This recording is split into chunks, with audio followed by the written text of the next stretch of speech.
A lot of people thought this was the second coming of heroic bloodshed, but it's not.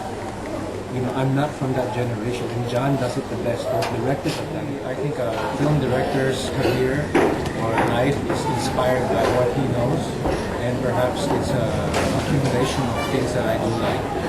You know, and we tried to give it a bit of a modern edge. I wasn't trying to do the 80s thing. You know, like with the production design and the costume, we wanted to make sure it was, because I told them, like, for example, like a movie like Sin City, it feels like a noir kind of film. It feels like a period piece, but it's actually a modern piece. And I tried to approach the 30s this way, a little bit only, but we didn't stray too much. But like the nightclub is impossible to find this kind of nightclub in the 30s. So we gave ourselves some room, and like this character Marty, that's the gun, is from Cowboy. The Chinese people don't do this, and so it was just really, for me, it's a combination of things that I've been inspired with. Like, for example, the character that Luia plays,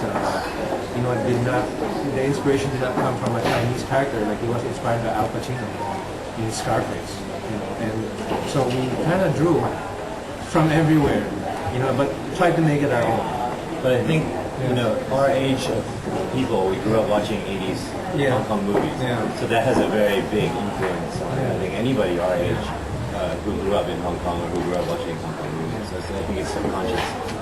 Okay, but shortly I went to LA and I met John Woo, and I loved all his films. He's really one of my idols. I really loved him as a director. So when I met him in LA in his office, and he said, "You're good, and we want to work with you," I really thought, this is great. It's enough. Maybe one of my favorite filmmakers liking my film, I thought was enough. But of course we were going to set out to make the film, and everything just sort of like fell into place, because at the same time John was preparing Red Cliff, the movie he's shooting right now in Beijing. So they were making a return to Asia somehow, and so they were meeting me, and I wanted to make a Chinese movie. And so we saw this as a chance to try something, because there was a lack of, I would say, maybe a lack of commercial films in China. There have been a lot of great art house movies, and those directors are amazing. Or those very big martial arts films, there was nothing in the middle. And there hasn't been like a gun movie for like a long time.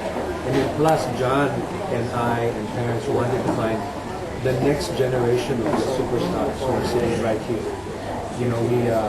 We were thinking, who is the next Tony Chogging Fat? And we said, who are the best actors of this generation? And at that time, my dream was to get these guys. This is my first choice. No second choice on this table. And so it was amazing. And they all wanted to work with each other. Like Daniel.